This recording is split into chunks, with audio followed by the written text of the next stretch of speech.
So we wanted to do a video about a jigsaw puzzle from the 1940s, a time when sody pops and sock hops were the bee's knees. But I was not ready for this one. Welcome to Janky Puzzles.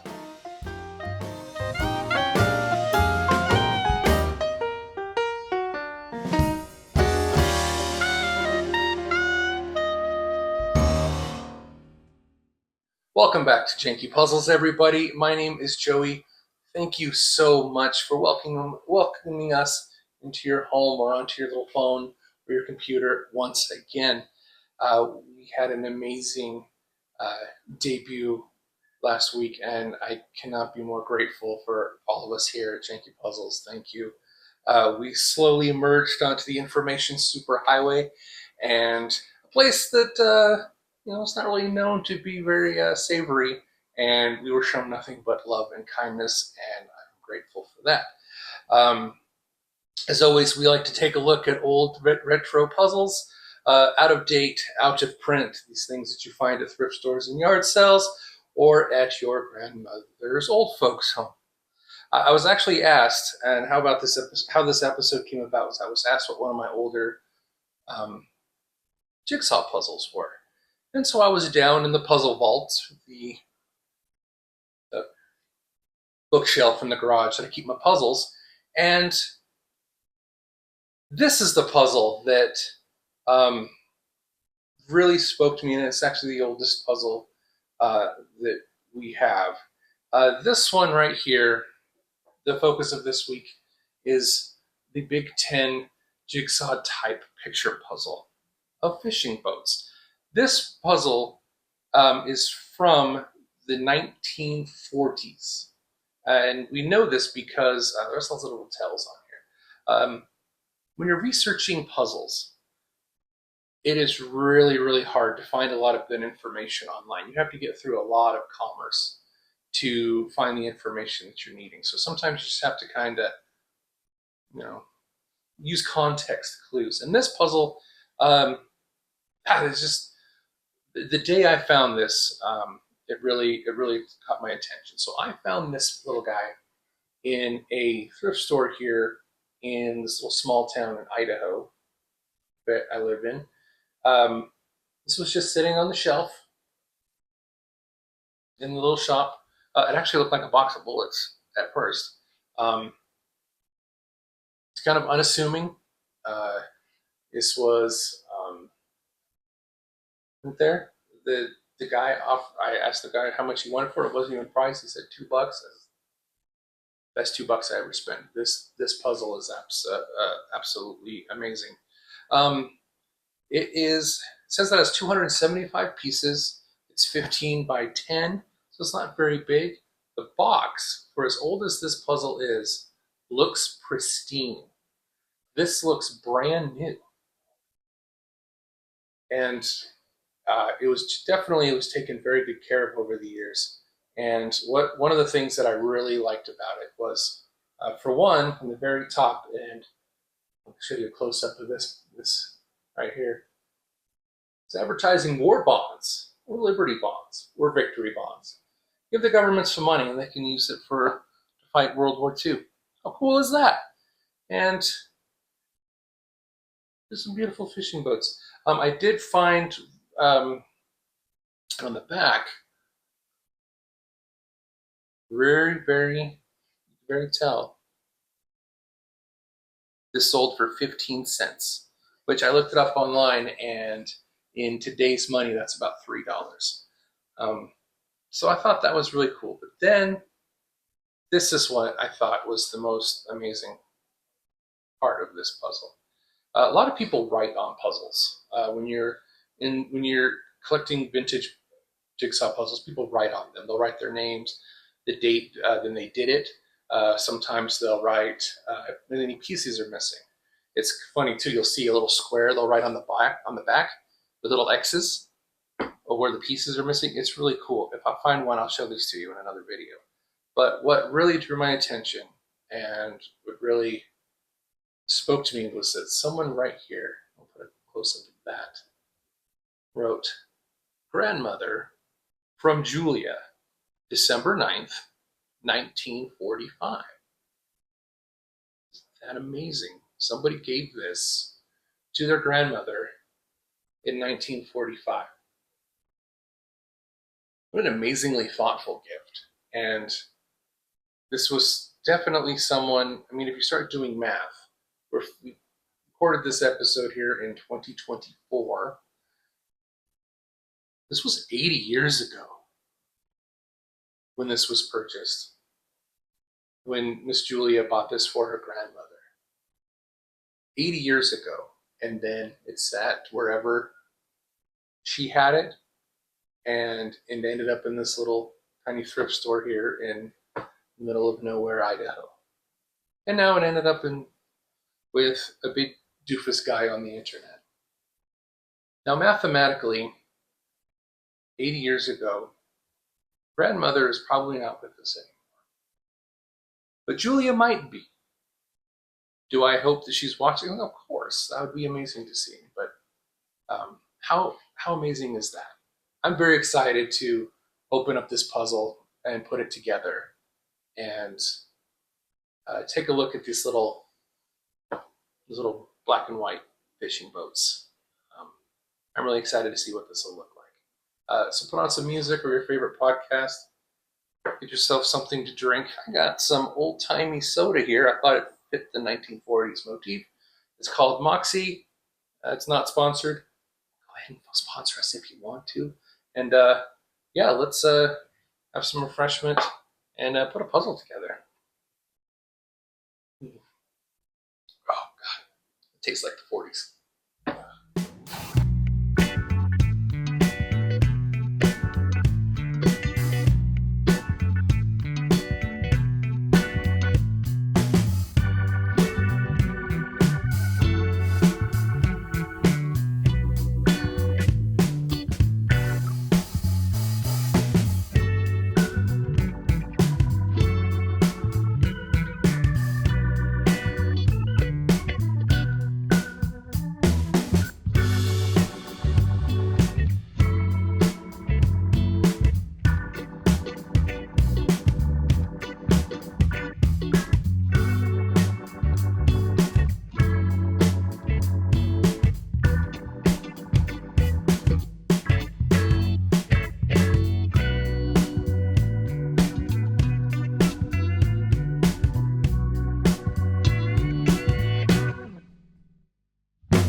And here it is, the completed Big Ten jigsaw type picture puzzle of fishing boats. Wow. What can I say? Wow. This puzzle's amazing. This is the most beautiful thing I've ever seen. Um, the craftsmanship, the artistry that went into this is, I, look, I'm not out here tooting my own horn. All right, my name ain't Satchmo, but I've done a few vintage puzzles in my day, and this is amazing. This is absolutely. I am flabbergasted. I'm missing words on how amazing this puzzle is. The colors are vibrant. Uh, it's bright. This is what I was anticipating. Black and white, muddy fishing boats. This is art. This is beautiful. Um, the craftsmanship that went into this, the way the pieces flow. One goes into another. What looks like one piece is actually two pieces. Um, the way the puzzles go into little tiny points. Each one has so much personality and so much. Um, just amazing to me. Um, absolutely beautiful. And the interesting thing about this, one of many, is that it was printed upside down. What do I mean by that? So, um, most puzzles you see today, you get them anywhere. Um, vintage ones, brand new puzzles. Um, they print the picture on cardboard. This is cardboard, and then they will bring the stamp down and stamp the picture. And what that does, as the stamps go down, it pushes the cardboard down to separate to create the cut. And if you look closely, there's always just a tiny rounded edge on those pieces. Very common. That's kind of how you do it. And the picture is always printed on top. This was reversed. This puzzle, let me just grab a piece out of here, was printed on the cardboard, and they put the puzzle upside down, picture down, and then they printed it. So the back side is kind of hard to see in this. If you look really close, is that rounded, and it's the back of the puzzle. Very fascinating. I just found that really unique.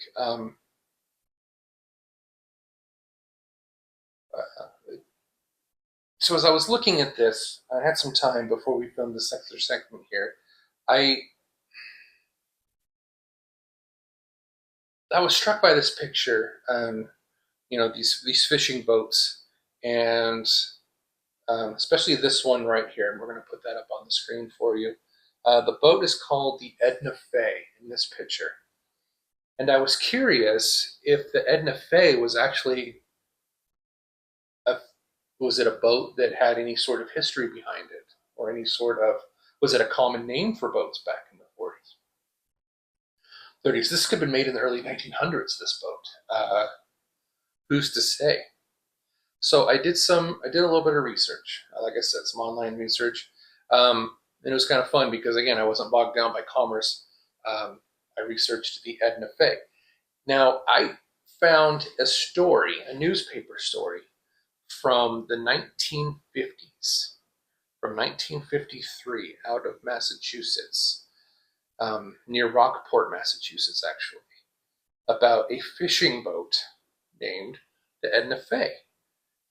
They called it a dragger, was the type of fishing boat it was. Now, the Edna Fay was, it was around, it was in service for many, many years. And in 1953, in fact, December 31st, 1953, a gentleman by the name of A. Kenneth Arnold was a fisherman on the Edna Fay, and he fell overboard in the waters near Thatcher Island in Rockport, Massachusetts, and he was in the water for 2 hours before they can rescue him. And unfortunately, he passed away at the age of 39. Mr. Kenneth Arnold had a wife named Clara. He had 2 parents, Albert and Agnes. He had 4 children and 5 siblings. And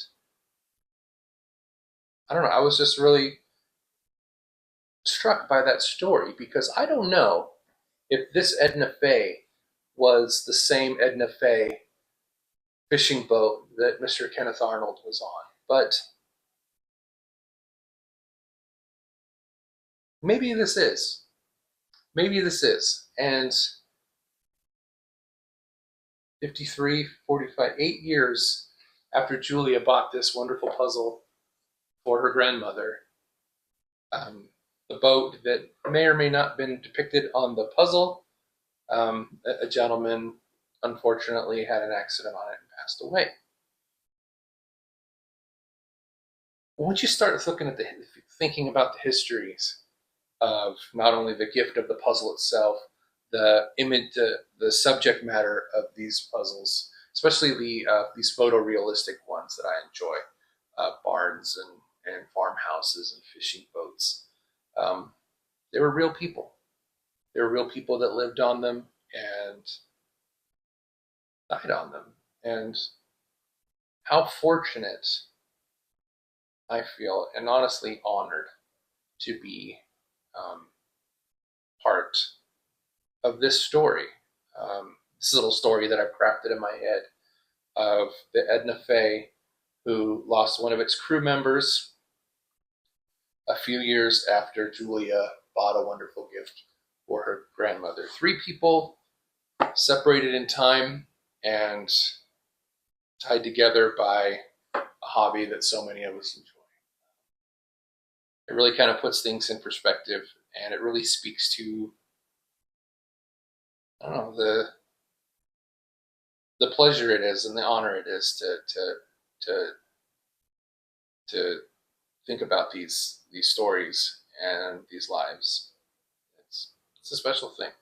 And the interesting thing too, another interesting about this puzzle, before we get out of here, it's missing a piece. And now when you do vintage puzzles, or you get puzzles from the thrift store, look at the floor underneath the puzzles, and you'll always see pieces on the floor. Missing puzzle pieces is very common, and you know what? It's okay.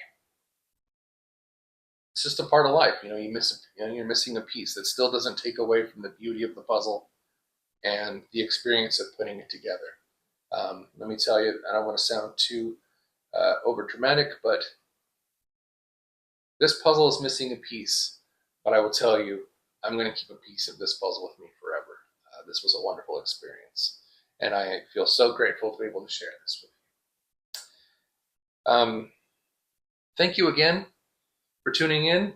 We have had an amazing time here on YouTube, and I'm just so excited for what's new to come.